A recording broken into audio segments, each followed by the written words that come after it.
TV Câmara, Campinas. Boa tarde, 16 horas e 30 minutos, mais uma transmissão ao vivo aqui na TV Câmara, sala de reuniões da Câmara Municipal. Agora vamos dar início à terceira reunião ordinária da Comissão Permanente de Cultura por meio de sistema deliberativo de deliberação remota. Quem vai comandar esta reunião é o vereador Paulo Búfalo, que vocês passam a acompanhar a partir de agora.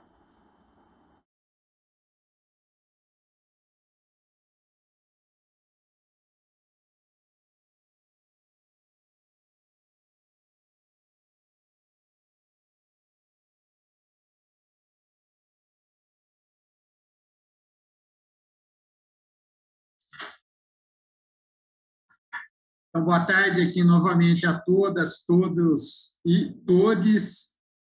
Nós estamos falando aqui da sala de reuniões remotas da Câmara Municipal de Campinas, tendo em vista que estamos passando por uma reforma e o nosso plenário segue aí, então, nesse processo por mais alguns meses.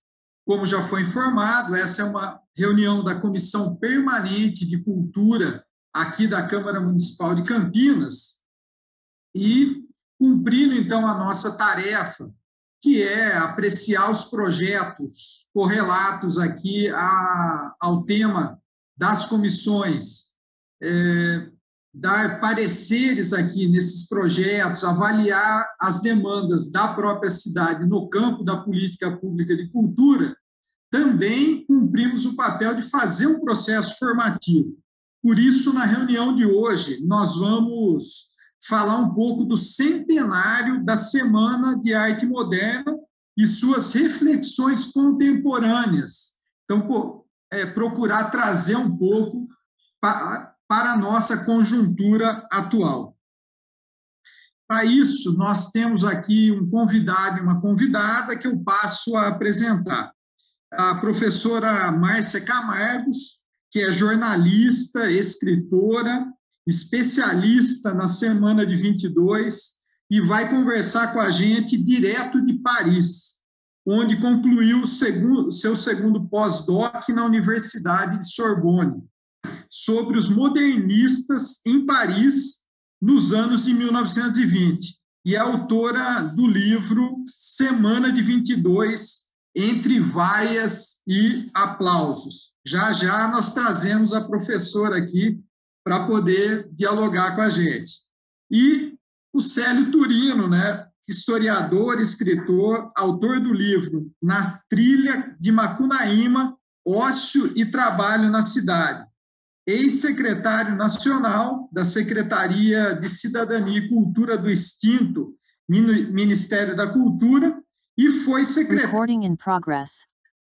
secretário de Cultura aqui na cidade de Campinas, entre 1990 e 1992. Então, para que nós possamos aqui fazer um aquecimento, antes de passar aqui a professora, que abrirá o nosso tema, nós procuramos, então, refletir um pouco, né, sobre esse centenário da Semana de Moderna, pensando que o tema é revisado constantemente nos teatros, nos cinemas, na literatura e na academia.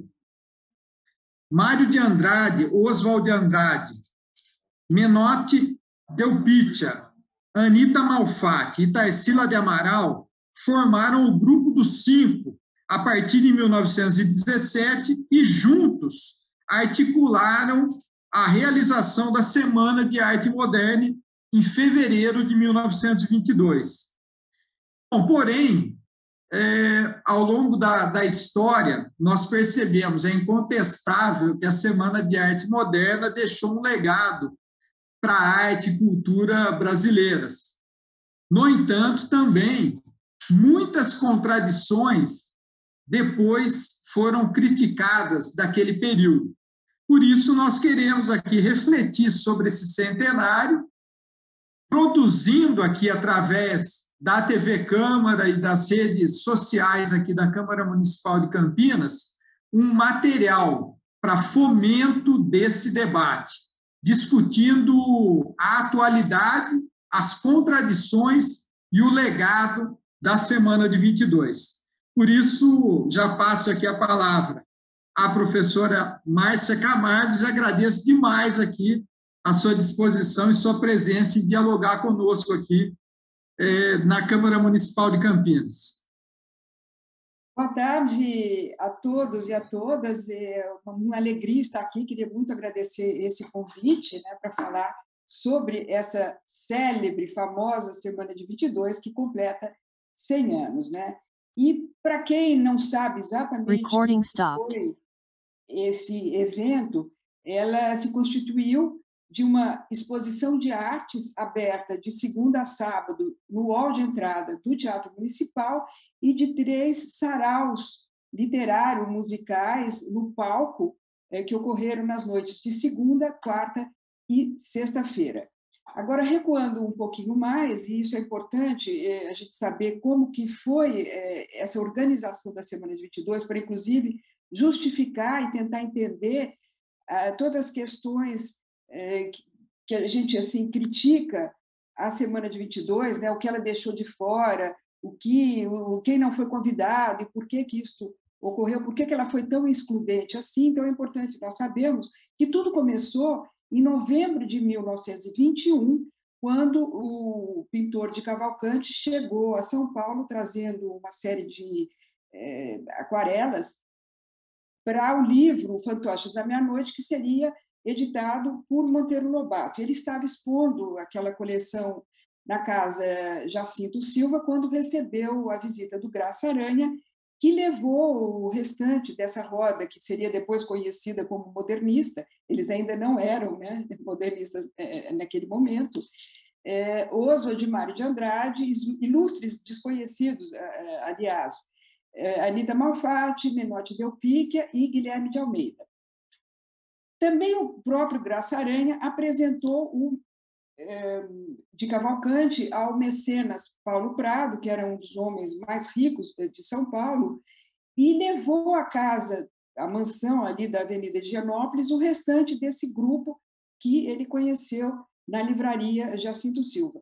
E foi lá, na residência desse grande cafeicultor, né, um homem da alta burguesia paulistana, que a esposa, que eles começaram a discutir sobre a possibilidade de mostrar tudo o que eles tinham já produzido em termos artísticos e literários, e que vinham discutindo ali nas livrarias, nos cafés e na garçonnière do Oswald de Andrade. E foi ali que, então, uma mulher, as mulheres sempre estão na vanguarda dos acontecimentos, e a dona Marinette Prado, que é a esposa do Paulo Prado, uma francesa, ela falou: por que vocês não fazem algo assim mais ambicioso, maior, como a gente costuma fazer na França, as festas de Deauville, que ocorrem no balneário francês. E o Paulo Prado adorou a ideia, ele imediatamente encampou aquilo e resolveu levar o que seria um pequeno evento numa casa editora e pequenininha, se transformou em algo muito maior para ocorrer no Teatro Municipal. E aí, você falou em contradições, vai a primeira grande contradição da Semana de 22, porque ela é tida como algo revolucionário, e uma revolução você faz contra os símbolos do status quo e não dentro do próprio, como era o Teatro Municipal, que foi construído ali pelas elites para figurar como símbolo de pujança da cidade.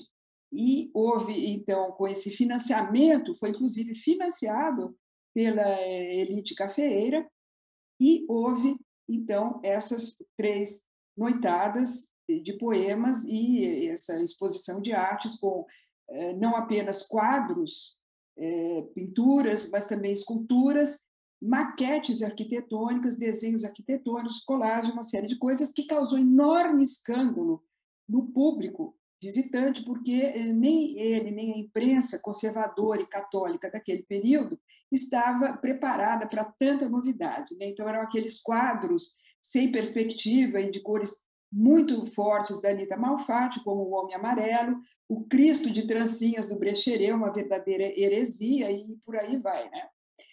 Parece que eles encontravam, os faxineiros, inclusive, encontravam bilhetes mal criados, xingando quando eles iam fazer a limpeza no dia seguinte.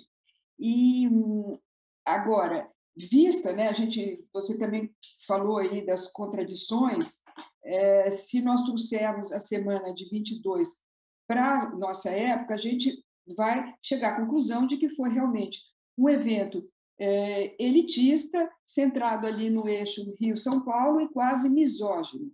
Ele deixou de fora, por exemplo, algumas manifestações artísticas muito importantes, como o cinema, a fotografia, o próprio teatro, né?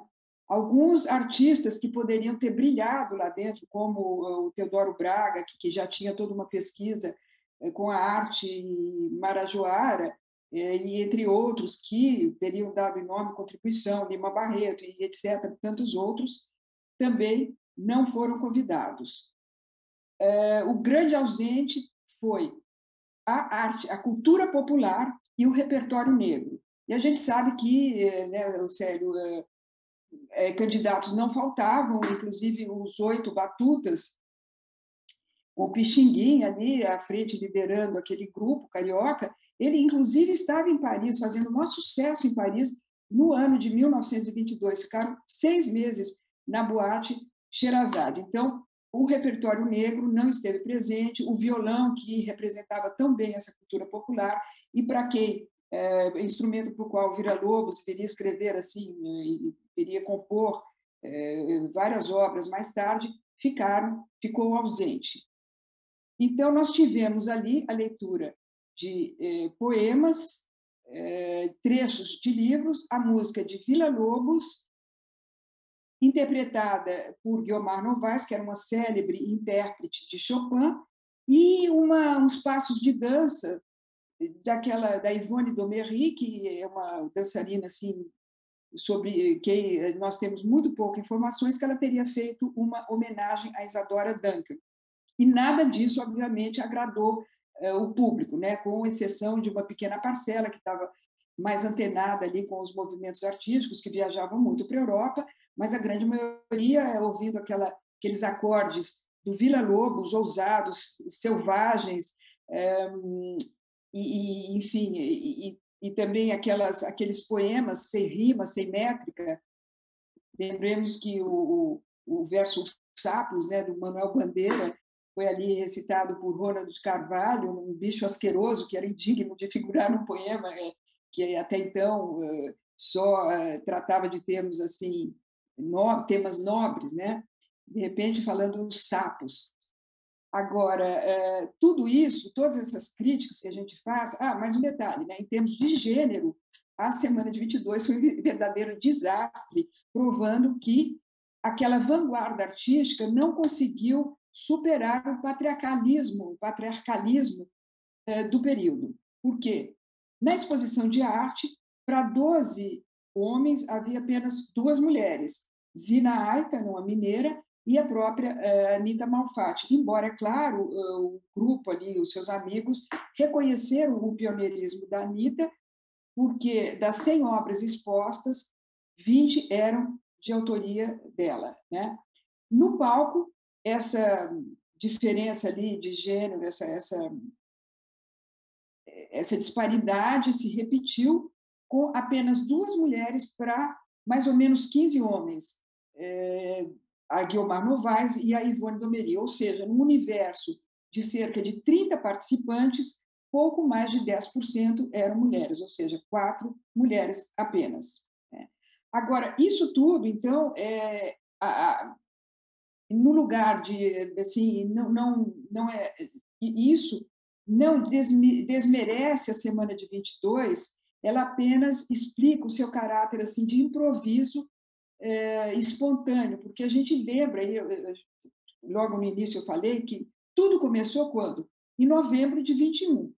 Ela ocorreu em fevereiro de 22. tiveram pouco menos de 3 meses para organizar um evento dessa magnitude. A gente hoje aqui, com todas as ferramentas disponíveis, internet, etc., algo dessa magnitude nós levaríamos no mínimo 1 ano para preparar. E eles não tiveram nem 3 meses. Quer dizer, não teve uma curadoria de fato, não teve um projeto, os convites foram sendo feitos assim de boca a boca, bem na base do improviso, né? Então, isso, de alguma forma, explica a questão da semana de 22 ter sido tão excludente. Agora, ela assim, foi um evento fundador, ela, enfim, deixou aí um legado, tanto que estamos aqui 100 anos depois para debater sobre a semana de 22, né? E por que só ela que permaneceu, sendo que provavelmente outras exposições, outros eventos, outras, enfim, reuniões artísticas e literárias desse tipo ocorreram na época, não só em São Paulo, como em outras cidades brasileiras, né? E por que a semana de 22 permaneceu de uma forma tão contundente? Primeiro, devido, é claro, ao inegável talento dos seus protagonistas, né? O Célio aí vai depois falar sobre o genial Mário de Andrade, o Oswald de Andrade, o Brecheret, a Anita Malfatti, a Tarsila do Amaral, que não esteve presente na semana de 22, ele estava, na época, aqui em Paris, preocupado em mandar uma obra para o conservador Salão de Artistas Franceses, mas ela depois veio se incorporar ao movimento modernista, se tornando a musa do movimento, roubando, inclusive, o posto da Anita Malfatti. Ela depois veio, então, se casou, inclusive, né, com Oswald de Andrade e acompanhou nesses movimentos na fase pau-brasil, antropofagia, e depois numa guinada mais à esquerda, já próxima ao movimento, à classe operária. Então, a primeira explicação por que a semana de 22 permanece foi realmente devido ao talento, à genialidade dos seus protagonistas. Agora, depois, é claro, houve toda uma construção historiográfica, né, que começou no 20º aniversário da semana, com as palestras do Mário de Andrade, e isso não parou mais, né? Esse movimento todo assim de quase mitificação da semana, ele perpassou todo o século XX aí com um conjunto de atores, ali, curadores de arte, críticos, né, museólogos, escritores e, sobretudo, com um grupo muito especial da revista Clima, da intelectuais do quilate de Antônio Cândido, Emílio Salles Gomes, Décio de Almeida Prado, a Gilda de Mello e Souza, desta revista ligada à Universidade de São Paulo, onde eles trabalharam assim, esta mitificação da semana de 22. Então, ali, a semana era quase que um divisor de águas, um marco zero da cultura brasileira, né?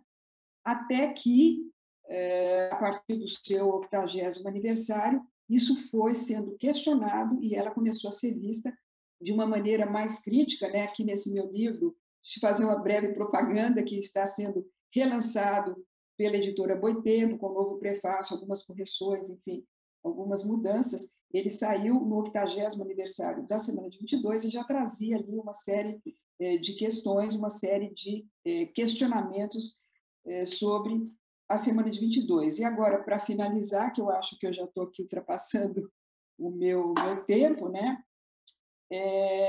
Eu acho a semana de 22 ela foi apenas o estopim, né, do que seria depois conhecido como modernismo. Ela foi aquele grito irreverente, aquele grito de basta, e a partir da semana de 22 é que essa corrente, essa escola, esse movimento modernismo foi sendo construído a partir de livros como, por exemplo, Macunaíma, Pau Brasil, das revistas Claxon, Terra Roxas e Outras Terras, e dos manifestos como Pau Brasil, Antropofagia e mesmo o Verde e Amarelo do Grupo ANTA, que é ali de direita e foi estrategicamente esquecido em todas essas comemorações, enfim, debates sobre a semana de 22, porque realmente a gente atravessa um momento em que não interessa, de fato, lembrar, né, a contribuição de algum grupo ligado ali às forças de extrema-direita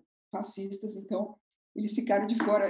O grupo que arregimentou depois Guilherme de Almeida, Menotti Delpique, Plínio Salgado, Cassiano Ricardo. Mas, então, para concluir, essas contradições todas da semana de 22 e do início do modernismo, que são o nacional versus estrangeiro, popular versus erudito, seria, de alguma forma, resolvido em 1928 pela antropofagia do Oswald de Andrade, que, segundo o Antônio Cândido, é um momento assim, mais lúcido e rico da dialética modernista, porque ele veio justamente explicar que você não precisa fazer essa escolha. Você pode devorar o estrangeiro, degluti-lo e transformá-lo, então, numa arte autenticamente brasileira, e que o erudito não é o avesso do popular, eles podem andar de mãos dadas, como podemos ver, inclusive, na obra, né, do Villa-Lobos. E só mais uma coisa, então, ao longo da década de 20, isso é o meu trabalho do pós-doutorado, que a gente chama dos anos loucos, aqui em Paris, quando as vanguardas europeias estavam transformando a cidade ali na meca cultural do mundo, a maior efervescência, né, com Picasso, Leger, Stravinsky, Jean Cocteau e tantos outros. A maioria desses modernistas, com exceção de Mário de Andrade, estiveram em Paris e beberam diretamente aqui na fonte esses influxos das vanguardas europeias. E, com isso, o que eles aprenderam? Eles aprenderam a ser mais brasileiros. Então, no prefácio ali do livro Pau Brasil, do Oswald de Andrade, o Paulo Prado escreve que o Oswald, ali do alto da praça de Clichy, umbigo do mundo, ele olha através da janela e descobre, estonteado, maravilhado, a sua própria pátria. Então, encerro por aqui e vamos abrir aí para o... Quero ouvir o que o Célio tem a dizer e depois a gente conversa um pouco mais. Legal, professora. Obrigado pela sua exposição. Muito rica e foi muito importante também você trazer, lembrar novamente aqui a sua publicação. Depois nós vamos recomendar aqui, inclusive, para as pessoas que estão nos seguindo.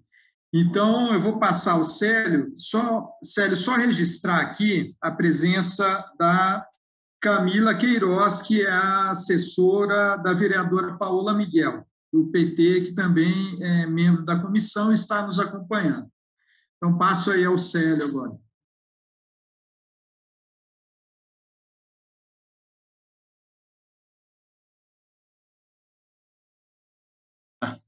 Estava sem som, agora acho que está com som.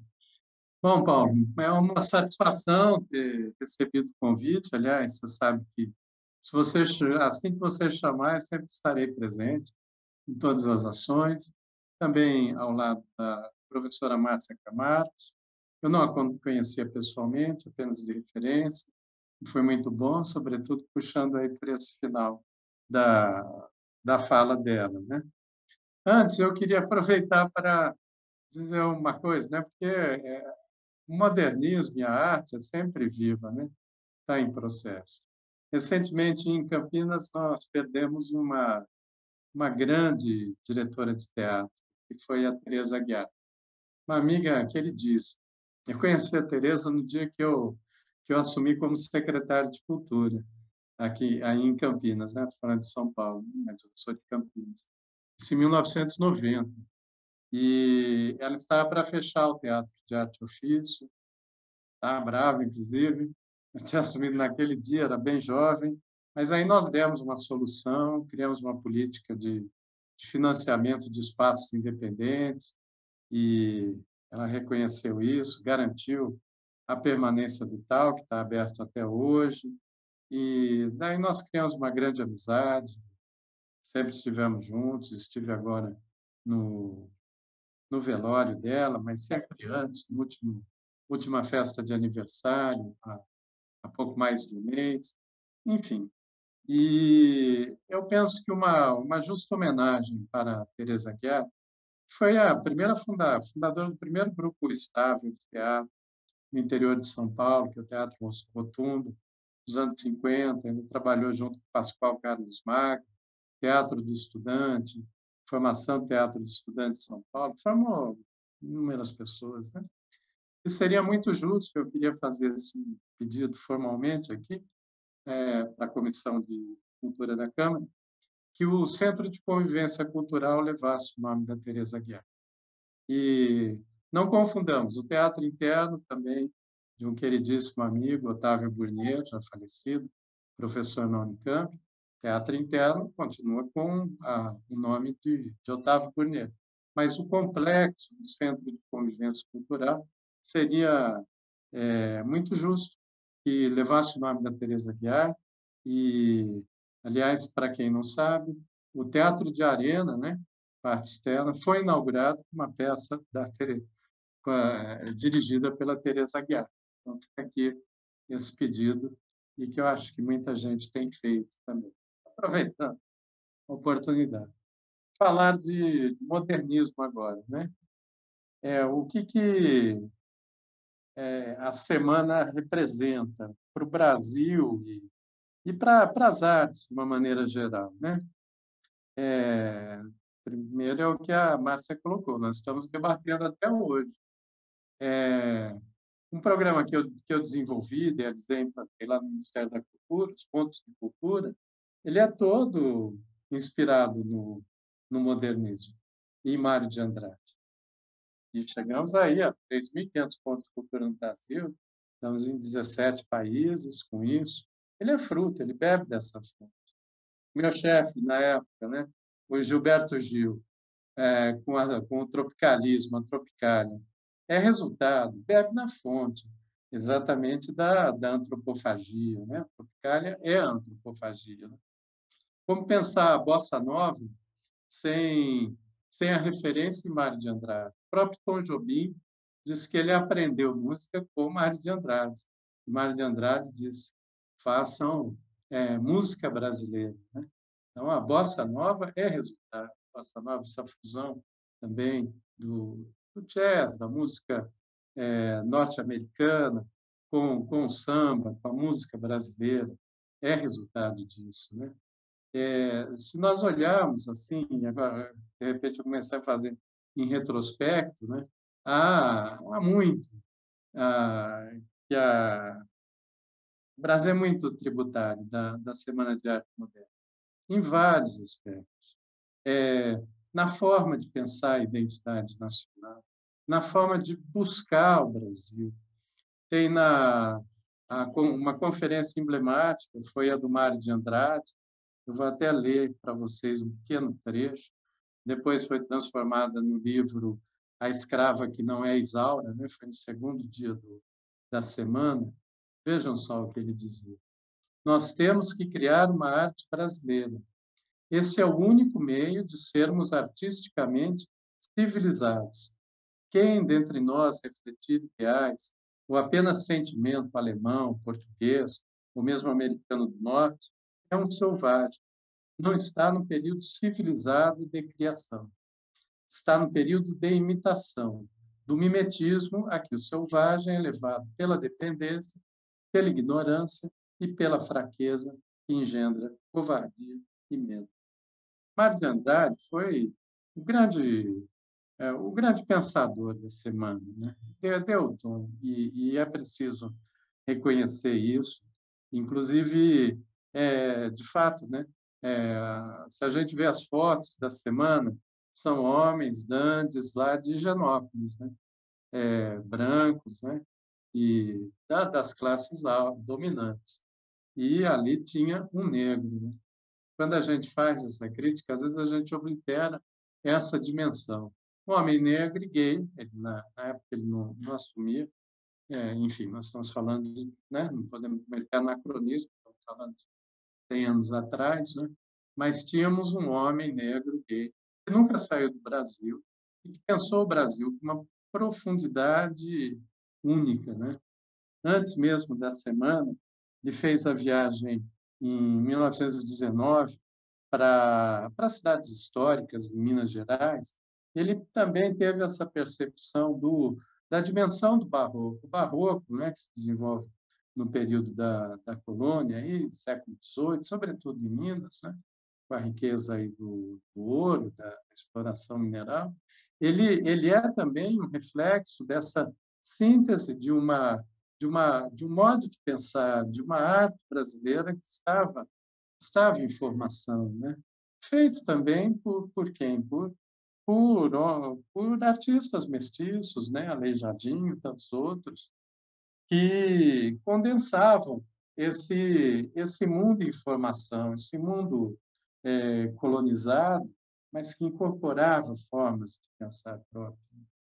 Quando também na dimensão do feminino, né? O Manifesto Antropófago, por exemplo, né? Ele leva esse nome em referência ao Abapuru, né? Abapuru em tupi é um antropófago, né? E a influência da Tarsila, ela foi muito grande, inclusive nas personalidades do Oswald de Andrade. O Oswald tem muitas personalidades, né? Até recentemente aí, eu não concordo muito com a ênfase que o Rui Castro deu, né, nas críticas assim, às idiosincrasias do Oswald. O Oswald também uma figura genial, mas com as suas contradições, né? Mas muito do pensamento que é carregado ali no Manifesto Antropófago é a Tarsila do Amaral que transmite para ele, tanto no próprio título, né? Então, tudo isso a gente tem que levar adiante. Um outro aspecto que eu queria ressaltar, que é muito importante, que é na dimensão estética, criativa. Eu até passei para Luciano, não sei se poderia passar, a gente fez pelo Instituto Casa Comum um pequeno vídeo com a declamação dos Sapos, né? Os Sapos é a obra do Manuel Bandeira, né? E ele, na verdade, ele representava um diálogo, um debate com o parnasianismo, com aquelas rimas prontas e tudo mais. Ele faz a declamação em forma de brincadeira. Eu até pergunto, seria possível passar esse vídeo aqui? Se for, eu pediria para passar, que aí eu continuo. Se não for, eu mesmo declamaria os Sapos, mas o André Mastro, que fez a declamação, é muito melhor que eu. É possível, sim, Célio. Nós estamos posicionando aqui. Então, pode botar. Queria que aí eu continuo falando a partir dos Sapos. É um minutinho. Aproveito também, né, para pôr, que eu compartilhei 3 podcasts que nós fizemos pelo Instituto Casa Comum sobre a Semana de Arte Moderna e seus desdobramentos, origens também. Então, seria bom, inclusive, para professores usarem em suas aulas, né? Nós buscamos fazer uma discussão sobre isso. E pode passar o vídeo. Já está no ponto? Bota aí. Vamos passar. Aí, Ana.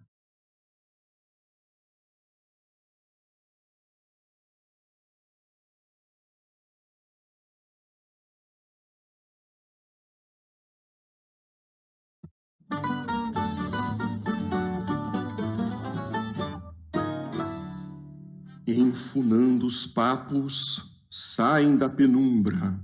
Aos pulos os sapos, a luz os deslumbra.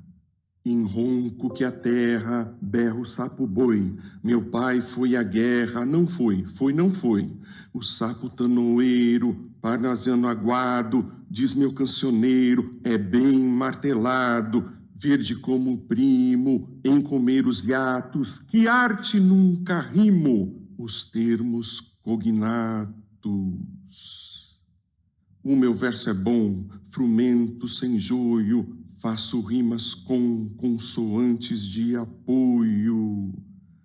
Vai por 50 anos que lhes dei a norma, reduzir sem danos as formas, a forma.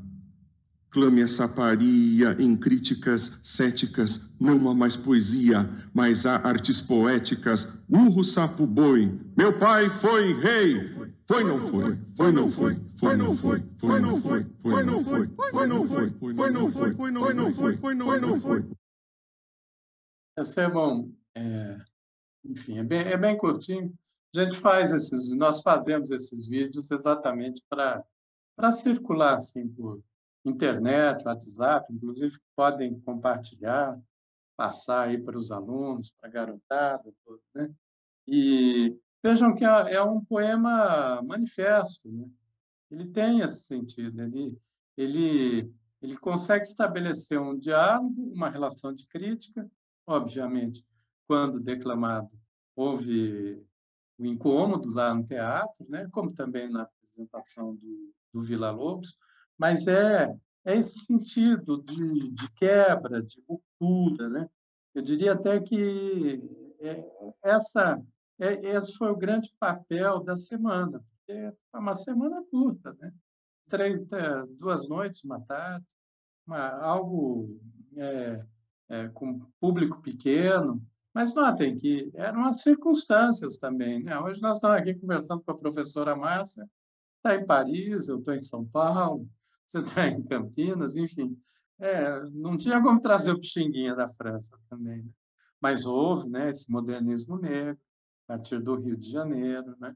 A gente deve classificar, inclusive, Lima Barreto como modernista, como também toda a chamada literatura regional, né, que surge alguns anos depois, né? Ela faz parte desse conjunto do modernismo. Não é que ela é tributária da Semana de Arte Moderna de São Paulo, mas é esse movimento, ele tem essa continuidade. É uma linha, e como eu falei, não dá para compreender a bossa nova sem compreender o modernismo. Não dá para compreender o tropicalismo. Emicida mesmo, né? Ou o rap, né? O rap vem da linguagem das periferias aí do mundo, começa a partir dos Estados Unidos, ganha forma própria aqui no Brasil, né? Mas ele é o falar do povo, que era o que se propunha na Semana de Arte Moderna de 22, como eu li aqui no trechinho do Mário de Andrade. Por último, queria falar do desdobramento político, né? Vejam, nós nos degradamos tanto que até a direita de hoje não é a direita de antes, né? O fascismo brasileiro ele nasce pelo pensamento de artistas, de intelectuais, a Semana da ANTA, né? O integralismo chegou a ter 500 mil filiados, né? Isso nos anos 30, o Brasil tinha 35 milhões de habitantes na época. Com 500 mil filiados, imagine quanto é o significado disso, né? E o Plínio Salgado teve uma influência grande, né? E assim como também ele se desdobra na vertente aí em que vai Oswald. Depois Oswald é um homem muito marcado pelas mulheres, né? A Tarsila influencia muito e depois uma outra próxima nossa, né, que é de São João da Boa Vista, a Pagu, né, que viveu muito em Santos também, mas a Pagu, uma menina, influencia bastante o Oswald de Andrade quando ele se aproxima do Partido Comunista, né? Como um intelectual, ele não tem aquela militância orgânica, mas ele se envolveu nisso e muito da segunda ou terceira fase do Oswald, são muitas as fases do Oswald, são desse processo, né? Nos anos 40, todo o pensamento artístico, cultural brasileiro de vanguarda, ele está marcado por esse campo, né? E aí uma grande influência do Partido Comunista. Campinas mesmo, né? Na eleição de 1946, elegeu 5 ou 6 vereadores do Partido Comunista. Imagina, nós estamos falando de 1946, para ver o efeito disso, né? Vários nomes destacados na nossa cultura, o Braulio Nogueira, mesmo do Centro de Ciências, Letras e Artes, falecido, jornalista, né? E tantos outros, né? Aliás, falando de Campinas, né? Esse é o problema da gente, que é de Campinas, né? Tem aí a gente se vê, né? Eu já estou há 20 anos fora e eu me vejo como alguém de Campinas, né? E a gente precisa sair da ilha para ver a ilha, né? É o mesmo que aconteceu com os modernistas todos, né? Houve um momento fundamental para o modernismo, foi a exposição acontecida no Centro de Ciências, Letras e Artes, em 1913. Recordo que nos anos 80 quase se vendeu a obra do Lazar Segal, que está no acervo do CCLA. Não sei se continua no acervo, mas eu acho que merecia ser vista e reconhecida, quem sabe até refazendo a exposição do Bosco. Quando eu tive como secretário, nós inauguramos a unidade do Museu de Arte Contemporânea lá no Lago do Café, que agora está o Museu da Cidade. Nós fizemos isso com uma exposição do Lazar Segal, exatamente para estabelecer esse diálogo, né? Então, enfim, era o que eu teria a dizer. Assim, também, vou aproveitar aqui, esse é o livro Na Trilha de Macunaíma, que foi resultado do meu mestrado em Unicamp e foi publicado em 2005 pelo SESC, pelo SENAC. Está saindo a terceira edição, agora em junho, pelo SENAC, de novo, né? E aqui é um outro livro que eu queria colocar, que ele bebe no modernismo nesse sentido. Essas são as viagens que eu tenho feito pela América Latina, né? Por todos os caminhos, pontos de cultura na América Latina, e eu vou contando várias histórias desse encontro, né, que se faz nesse vasto continente que veio a levar o nome da América Latina, né, em que aqui nós reunimos as humanidades, né? Todas as humanidades vieram para esse canto do mundo, com todos os horrores, mas também as belezas subterrâneas, as relações de solidariedade, de proximidade, as alegrias, do lado das tristezas, é claro. O genocídio dos povos originários, o holocausto da escravidão, os maus tratos com os caipiras, com os mamelucos, com os imigrantes, com os pobres de uma maneira geral. Isso é uma marca que é do Brasil e de toda a América Latina. Mas é também uma marca do Brasil e da América Latina a solidariedade dos bairros, o encontro entre culturas. Imagine, não haveria quilombo se os escravizados revoltosos aí que se revoltaram nas senzalas não tivessem encontrado acolhimento com os povos indígenas que os ensinaram a viver no sertão. Não haveria esses encontros todos, como também, aí falando de Nova Campinas, era de Piracicaba, mas na época era de Valinhos, mas na época era Campinas ainda, o Adonira Barbosa, né? Que é a expressão também, aliás, é uma expressão desse modernismo. Falar, o italianês dele, que, né, o expressar o samba. Por quem? Por um filho de imigrantes italianos. Então, esse é o continente do encontro. O Brasil é o país dos encontros, como Darcy Ribeiro também dizia, e eu fecho colocando isso. O maior significado da Semana de Arte Moderna, de 22, e por isso que ela tem essa vivacidade, né? Por isso que a gente a debate, foi de perceber isso, foi de perceber essa força do encontro, né? Que é a antropofagia e tudo mais, e essas misturas, essas formas de falar, que de mais a mais estava ali também. Menor de Delpíquia, estava Plínio Salgado, estava o Guilherme de Almeida também de Campinas. Estavam percebendo, cada um à sua maneira, cada um ao seu jeito. Houve desdobramentos, foram à direita, foram à esquerda. O Mário foi um homem no campo da esquerda, mas que não se filiou exatamente partidariamente, né? Mas há várias declarações dele em defesa do socialismo e da humanidade, se libertando plenamente. Tal.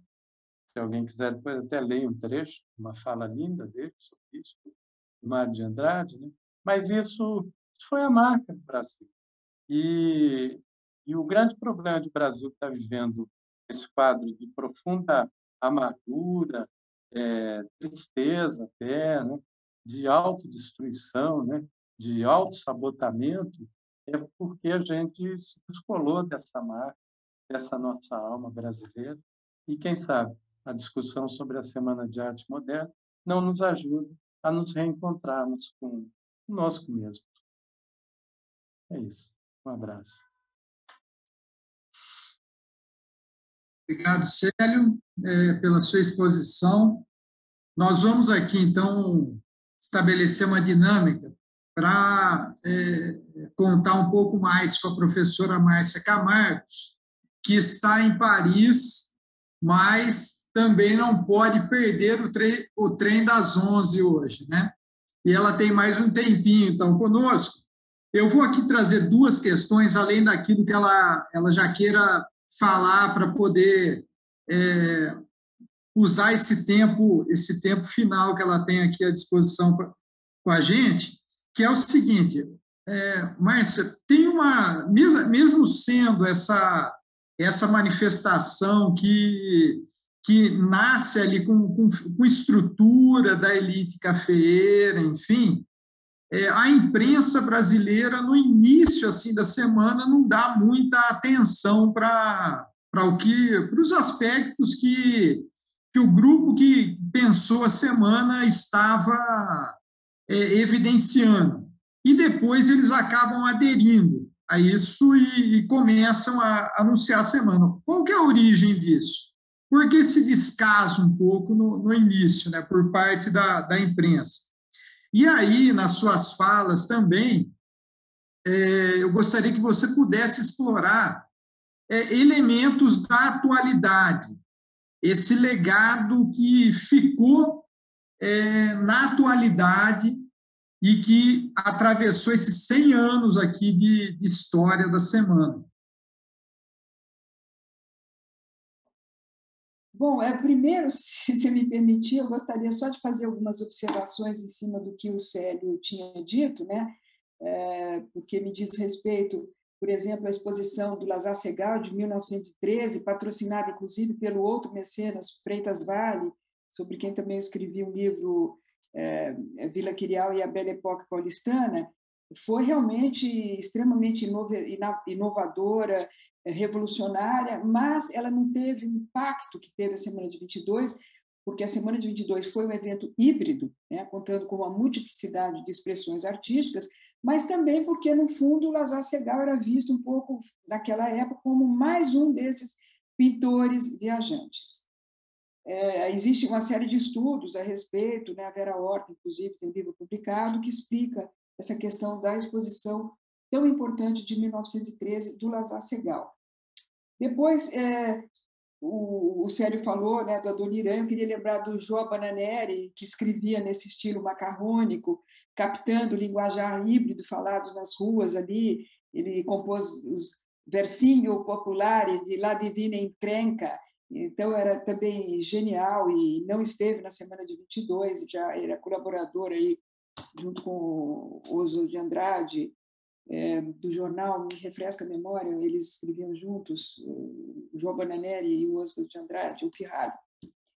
Depois, mais uma coisinha, integralismo realmente do Plínio Salgado, cuja obra o próprio Antônio Cândido disse que é importantíssimo, eu até estava muito interessado em conseguir adquirir alguns livros, aqui fica difícil, do Plínio Salgado, tem romances muito importantes, eu li alguns do Menotti Del Picchia também, impressionantes, inclusive trazendo algumas questões sociais seríssimas, ou seja, esse integralismo lá de trás não tem nada a ver com o que a gente atravessa no Brasil hoje, né?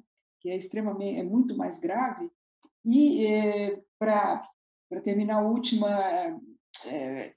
comentário que eu queria fazer em cima do que o Célio falou foi o Oswald de Andrade e as mulheres, né?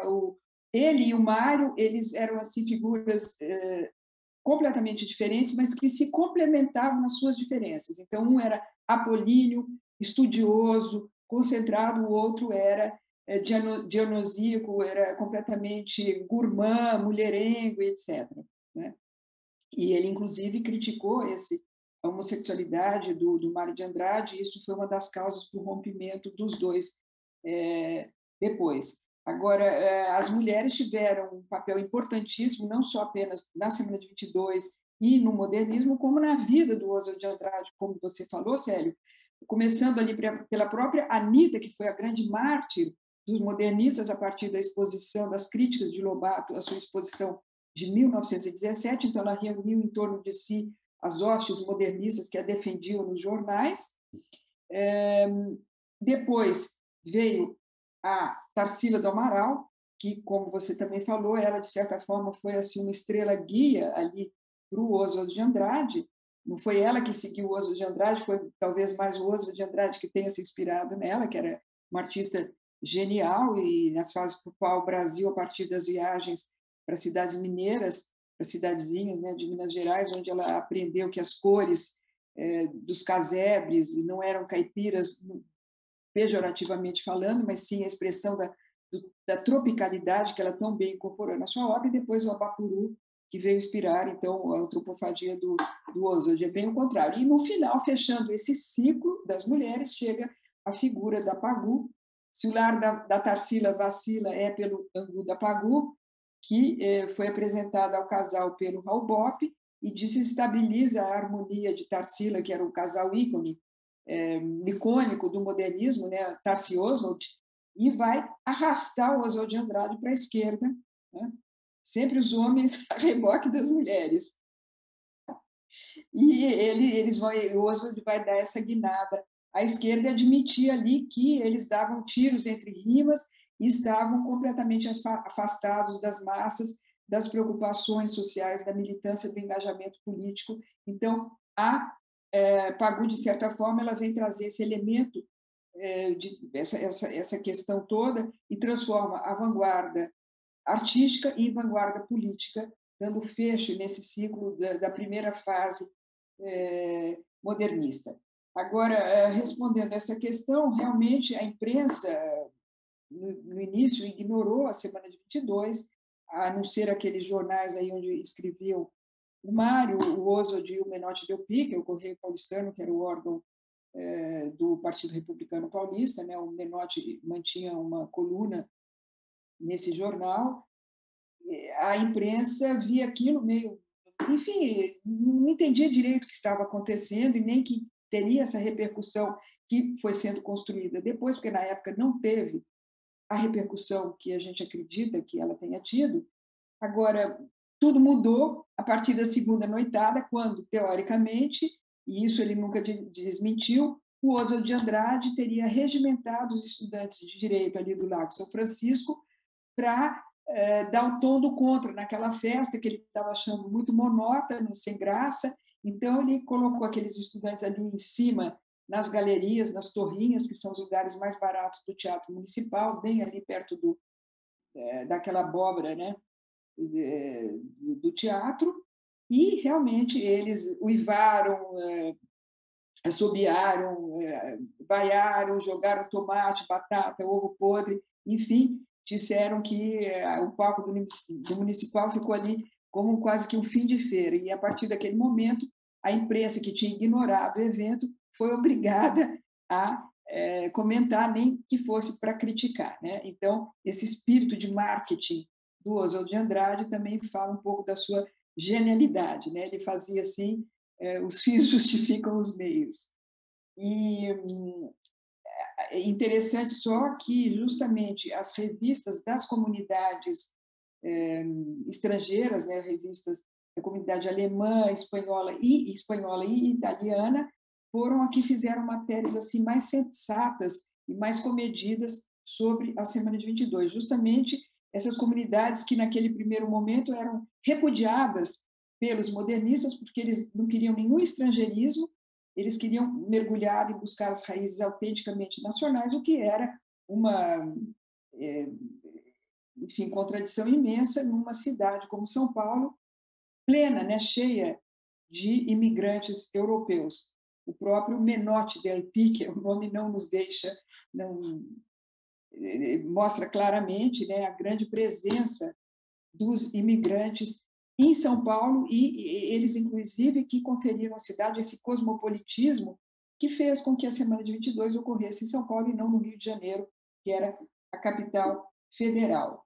E agora, você tinha falado justamente da atualidade da Semana de 22, né? O César então bem colocou todos esses herdeiros da semana, ele falou lá em termos musicais que nada disso teria acontecido, o tropicalismo, a bossa nova, sem a Semana de 22 e o modernismo que derivou da Semana de 22 através de todos esses manifestos, e foi quando ele foi se estruturando e ganhando vida, mas também em termos arquitetônicos, Brasília, né, Oscar Niemeyer, Lúcio Costa e outros ali que são também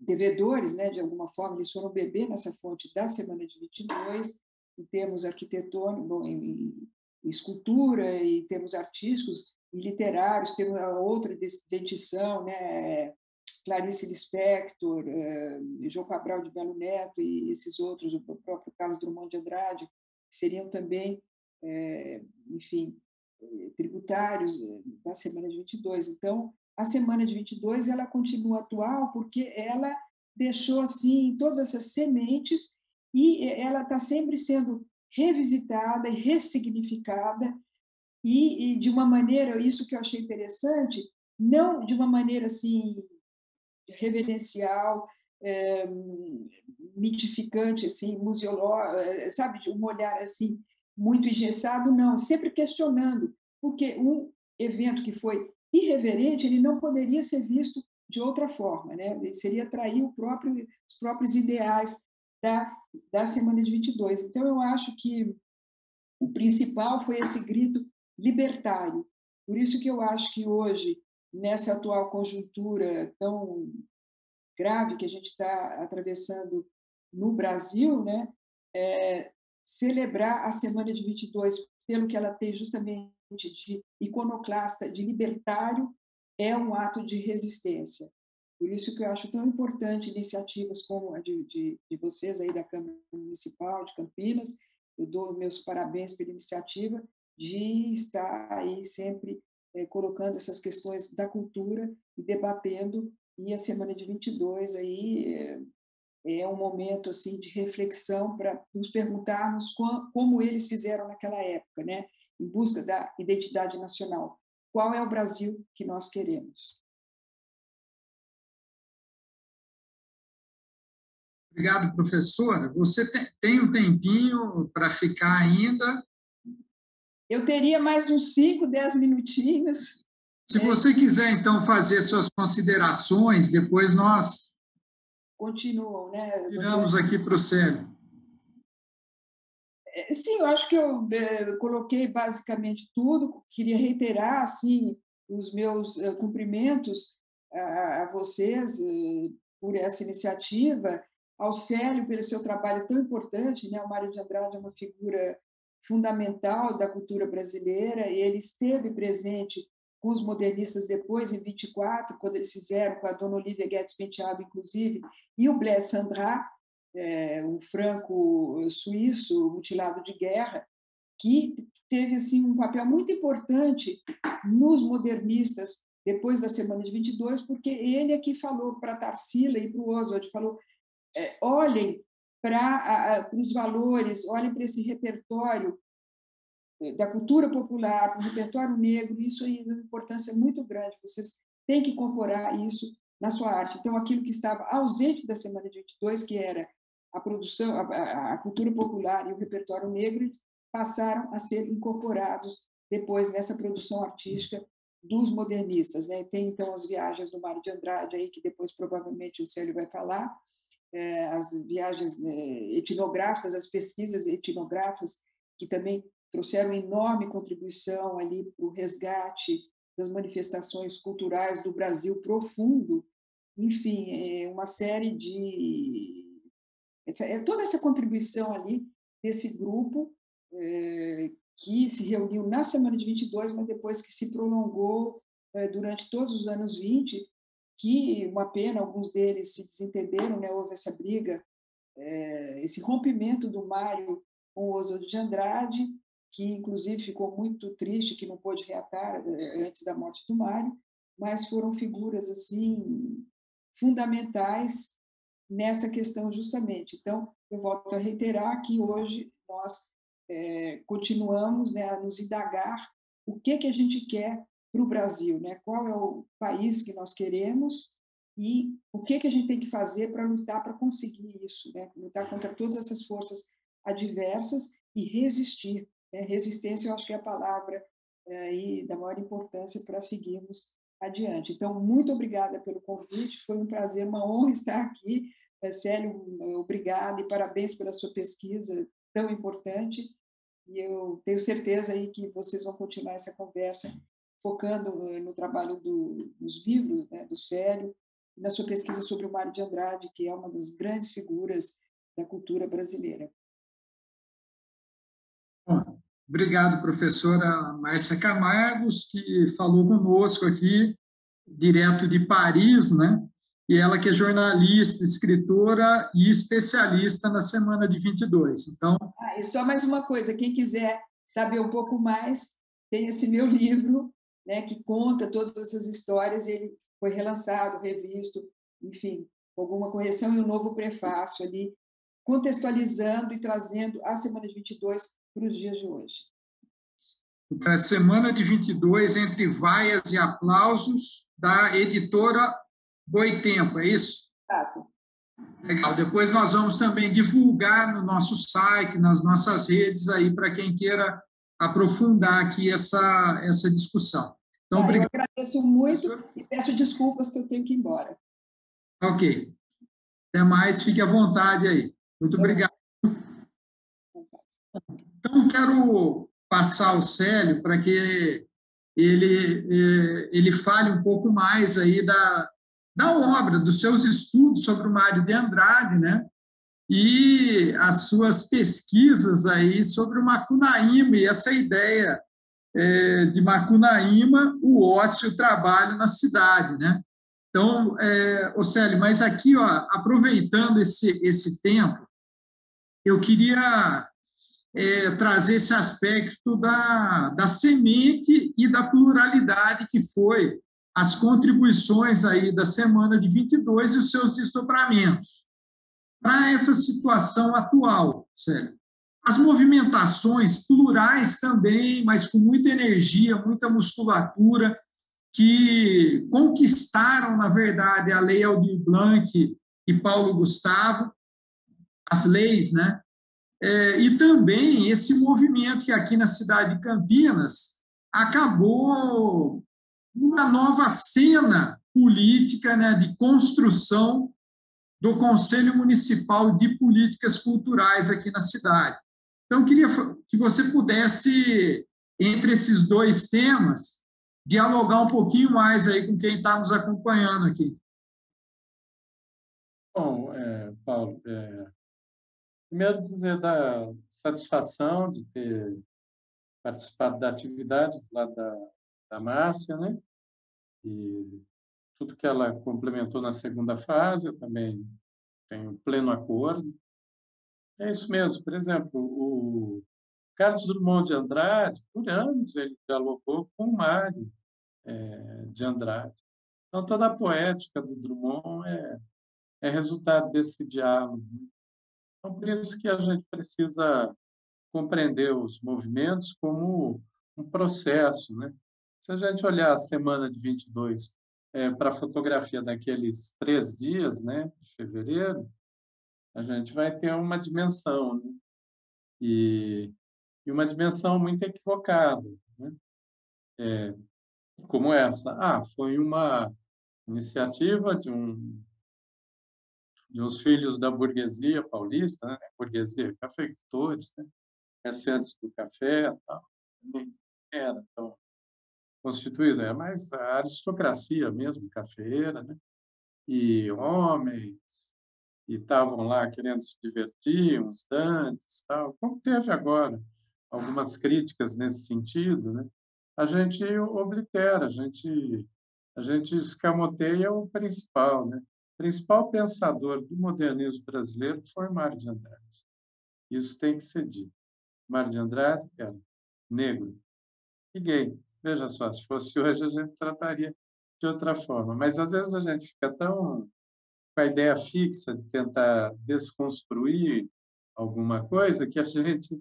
olha o que a gente joga fora, né? Como também, então, a gente fica embranquecendo mais, como também se embranquece o Machado de Assis, o maior escritor brasileiro de todos os tempos, né?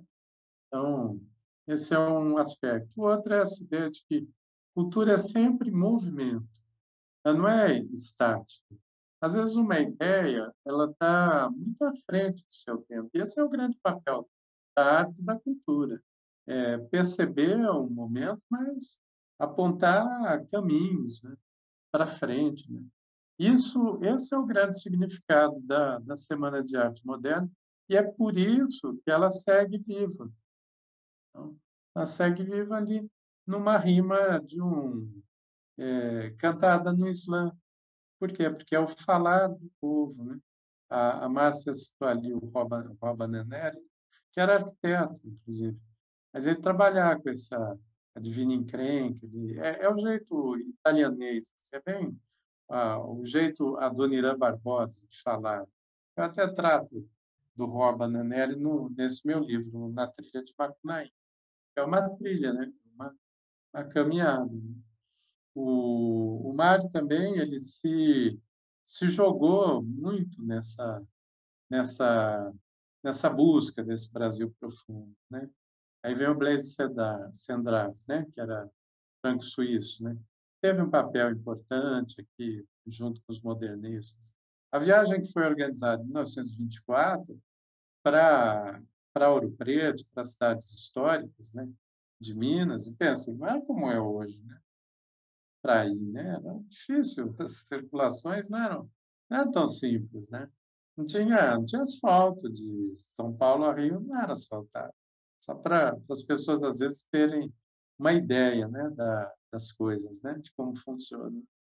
Então, mas ela foi precedida com uma viagem do mar para Minas em 19. Então, sempre houve essa percepção, essa ideia de busca de um Brasil mais profundo, desse jeito de falar, né? E isso precisa ser levado em conta. Aí, quando a gente dá um salto aí de 100 anos, né? Uma série de conquistas, né? Não dá para pensar a Lei Aldir Blanc sem compreender o papel da cultura viva e dos pontos de cultura. E que, na verdade, foi um conceito, uma teoria, começou a ser delineada a partir de Campinas. Claro que não dá para dizer que o que começou, o primeiro ponto de cultura do Brasil é lá em Joaquim Egito. Quem foi lá naquela Casa Amarela, está lá como Casa de Cultura, levava inclusive o nome do ponto de cultura. O secretário foi o Augusto Arantes, antropólogo, com quem eu aprendi muito. Eu era servidor, sou aposentado da prefeitura, servidor de carreira, mas só que não era o ponto de cultura tal qual foi aplicado no Ministério da Cultura, e quando eu fui convidado para pensar, para reformular, como também não foi o que foram as casas de cultura, na época que eu estive como secretário. Foi uma continuidade disso, né? As casas de cultura, como a Tainã, várias outras, assim, no Parque Itajaí, Aquarela, que está aí até hoje, tá? do Marcos Brito, né? Que a gente ia buscar para fazer onde? Fazer em garagem. A Tainã foi num pedaço de um galpão da Cobal, lá na Vila Castelo Branco, que eu que arrumei, que estava fechado, né? Quando se faziam essas vilas de BNH, tinha também a Cobal, que era a companhia de abastecimento para venda de alimentos num custo menor, né? E aí, em 90, o governo Collor tinha fechado isso, então sobrou e veio para a prefeitura e a gente pegou. Depois que eles foram para a Praça dos Trabalhadores, ali, que fui eu que negociei também para eles irem. Então, na minha gestão, né? Então, tudo isso é processo, né? E vai acompanhando. Daí desemboca na Lei Aldir Blanc. Aliás, artistas e o povo da cultura de Campinas tiveram um papel fundamental.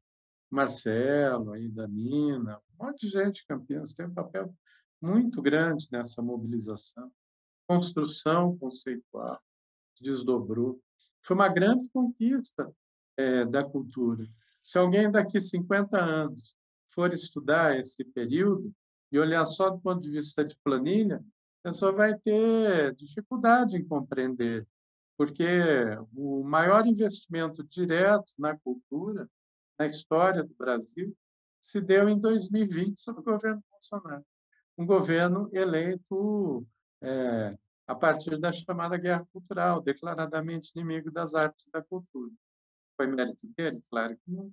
Foi mérito de uma construção do povo da cultura, mobilização feita de baixo para cima, que conseguiu aprovar isso com praticamente unanimidade na Câmara dos Deputados. E toda a experiência que resultou na Lei Aldir Blanc, tanto do ponto de vista conceitual quanto do ponto de vista da estratégia de mobilização, ela se deu a partir dos preceitos, da teoria, da prática, da cultura viva e dos pontos de cultura, e que também bebem desse modernismo, né? Como processo, não é para falar, né? Teria existido Bossa Nova sem a Semana de Arte Moderna? Talvez tivesse, porque outros teriam pensado isso, mas o fato é que, e aí tem lá Tom Jobim colocando sobre isso, mas o fato é que a influência conceitual de pensamento para que resultasse na Bossa Nova, para que houvesse o tropicalismo, ela vem desse modernismo e desses pensadores, né? E que, como a gente deu o exemplo aí, eles se desdobraram em várias dimensões, tanto foram para a extrema-direita, como para o Partido Comunista, como tiveram uma dimensão da esquerda não partidária, como no caso do Mário, e houve também, claro, diálogos com setores de governo, com a elite do governo paulista, inclusive, né? O Mário foi o primeiro diretor de cultura da Prefeitura de São Paulo, né? Fez também uma ação inovadora. Toda essa busca, né, de registro da cultura brasileira se deu a partir daí. Em 28 e 29, ele fez uma grande viagem pelo Brasil, e que está no livro Turista Aprendiz dele. Depois, como diretor de cultura, né, não tinha o cargo de secretário, em São Paulo, foi sob a gestão dele que aconteceu a chamada Missão Folclórica Mário de Andrade. Por levar o nome dele, às vezes as pessoas se confundem, acham que ele fez essa viagem. Não, ele não fez a viagem. Ele idealizou a viagem como gestor público, e ela aconteceu, inclusive, quando estava no final da viagem, ele nem estava mais no governo. Mas toda a idealização de uma viagem de registro, com antropólogos, cineastas, fizeram a documentação de Tambor de Minas, no Maranhão. É o registro mais antigo que a gente tem sobre isso. Às vezes, se não houvesse esse tipo de registro acontecido lá nos anos 30, talvez uma série de manifestações tivessem se perdido. E tudo isso está documentado aqui no Centro Cultural São Paulo. Quando eu dei os exemplos de Campinas, né, claro, não dá para colocar no mesmo nível a exposição do Lazar Segal, seja da Anita Malfatti também de 1917, com a Semana de Arte Moderna, claro, mas houve esse precedente. A primeira exposição modernista no Brasil foi a do Lazar Segal. E ela aconteceu em Campinas. Campinas era muito pujante. Hoje eu diria que a cidade ela perdeu essa dimensão, e ela teria que também reconquistar, puxar esse fio para ela, né, de história. Né? Por isso que eu fui lançando os nomes assim, né? Guilherme de Almeida, mesmo a Dona Ira Barbosa, que aí é de não vamos tirar a naturalidade dele de Valinhos, né? Mas, na época, Valinhos era distrito de Campinas, como Souza,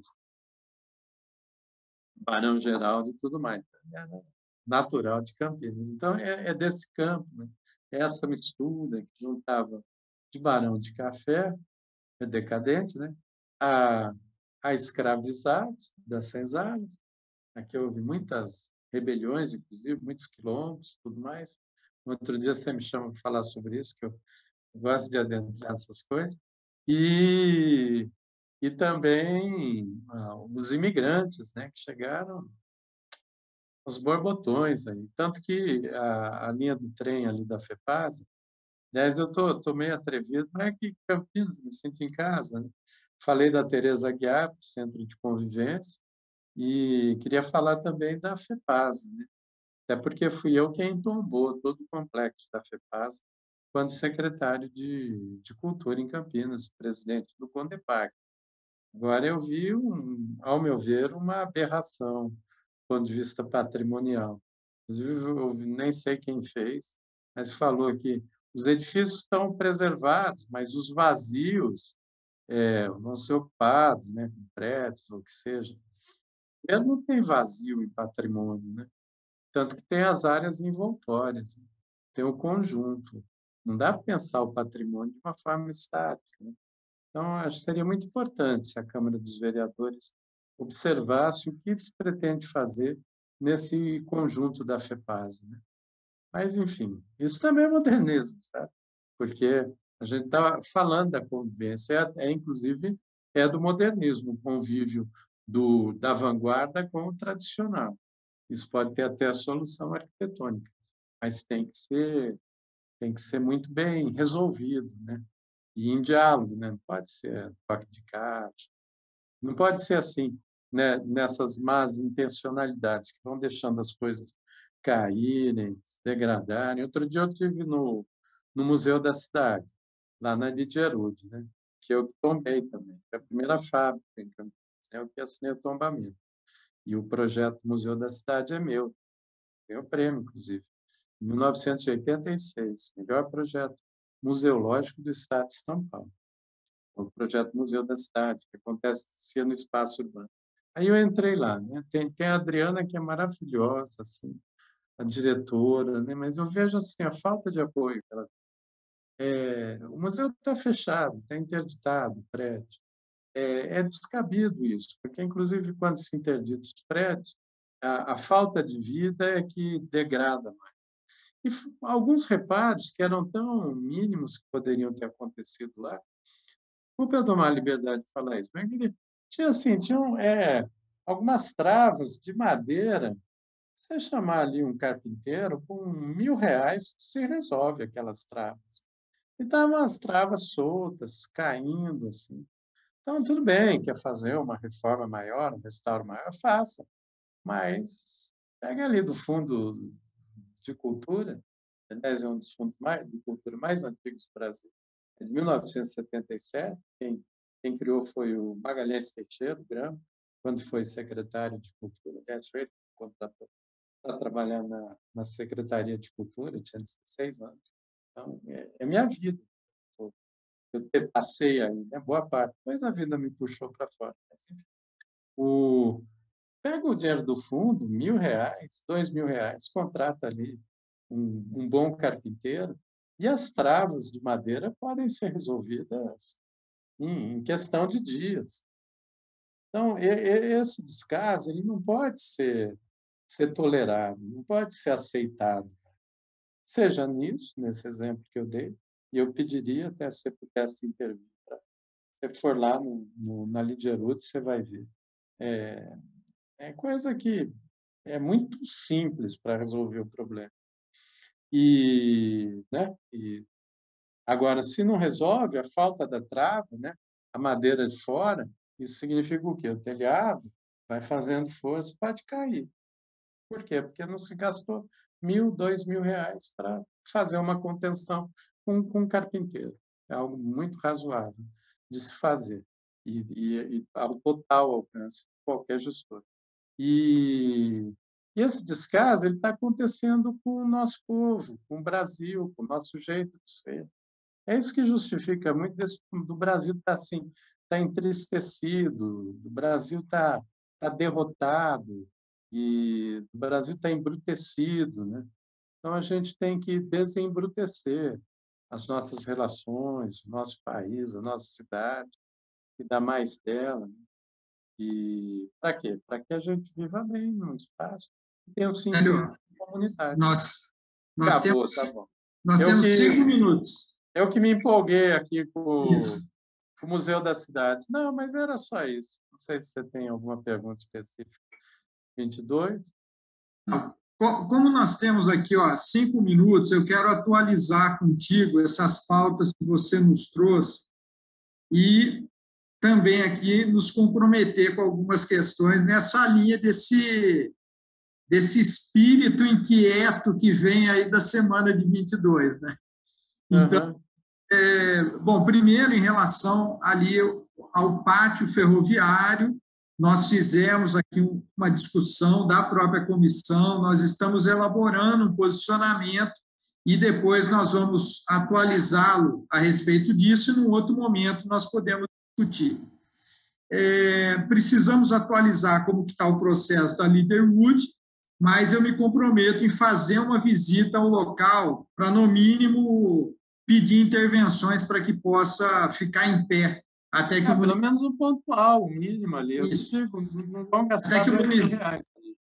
Até que o município, de fato, tenha posse do espaço.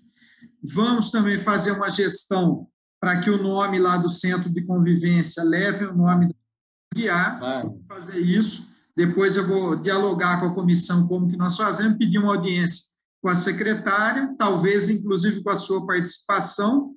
Para mim vai ser uma honra, porque, assim, a Tereza foi uma das amigas mais queridas que tive na vida. Mas eu acho que você vai ter, inclusive, muitos artistas do Brasil, já tem alguns manifestando, Neila Torraca, Laura Cardoso, a Ariane, né? A Ariane é companheira dela de 40 anos.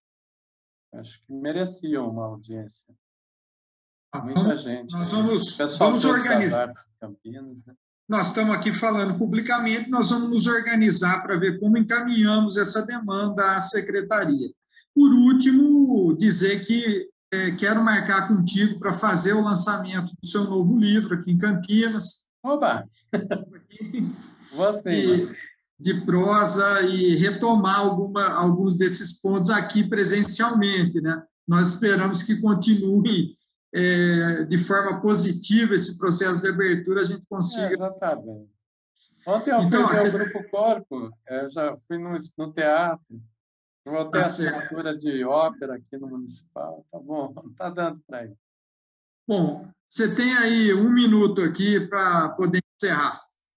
Queria falar de você mesmo, de você, Paulo. Eu acho que você é um desses parlamentares raros, assim, que você tem a sensibilidade, e você trata de muitos temas, né? Minha mãe já falecida, ela gostava muito de você por causa da causa animal, inclusive. Então, você tem desde uma visão geral a essa visão desses detalhes, né? Dessas delicadezas. É isso que a gente precisa. Se a gente quer reformar a política, a gente precisa colocar na política pessoas que têm essa dimensão, como a sua, como outros aqui da Comissão de Cultura também, né? O Pedro, a Paola eu não conheço, mas eu já ouvi falar muito bem dela, menina jovem aí. Acho que é por aí que a gente vai reformular, e vai reformular de baixo para cima e pelos municípios. Não vejo outro caminho que não seja esse. E por último, dizer assim do horror que talvez esteja se aproximando do Brasil, um grau de profunda instabilidade maior do que a que a gente está vivendo hoje. Então, a gente precisa estar atento, estar unido e estar forte para resistir e evitar que o pior se abata sobre o Brasil, porque tem gente muito má querendo transformar esse país, essa terra tão luminosa, né, como disse o Darcy Ribeiro no final do livro dele, O Povo Brasileiro, estão querendo transformar o Brasil numa terra de trevas, assim. aquilo que tem de pior no ser humano, e isso está extraindo das pessoas, das famílias, o que há de pior no ser humano. Então, a gente precisa estar atento aí para os próximos meses para não permitir que isso aconteça. Obrigado, Célio. Obrigado, meu amigo. À sua disposição.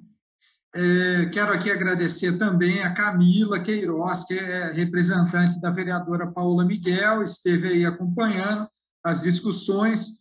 Então, nós vamos aqui já encerrando essa reunião, a terceira reunião ordinária da Comissão de Cultura, Comissão Permanente do ano de 2022.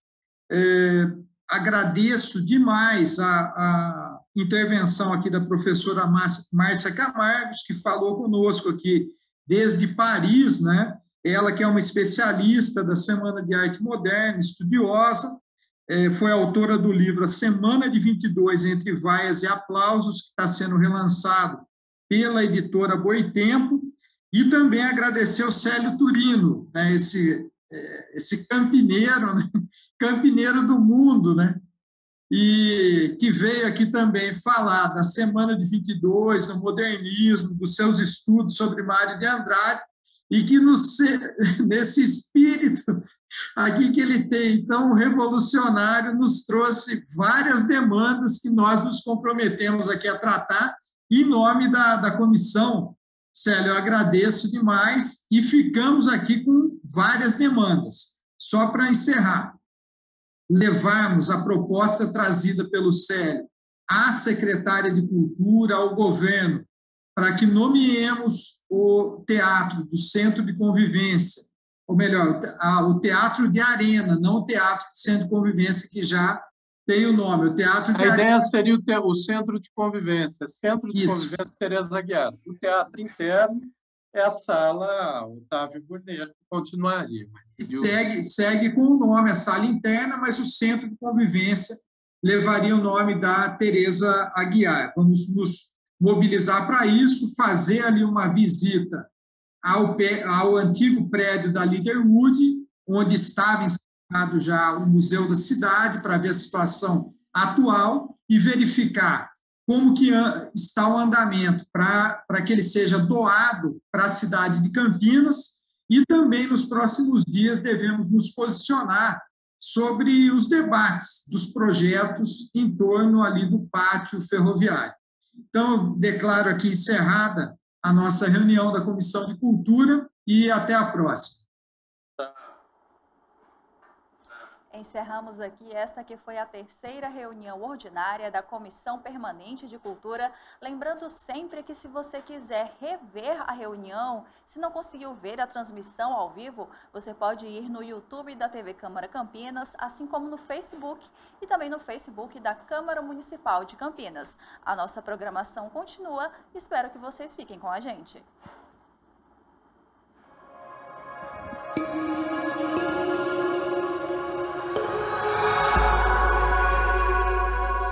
TV Câmara, Campinas.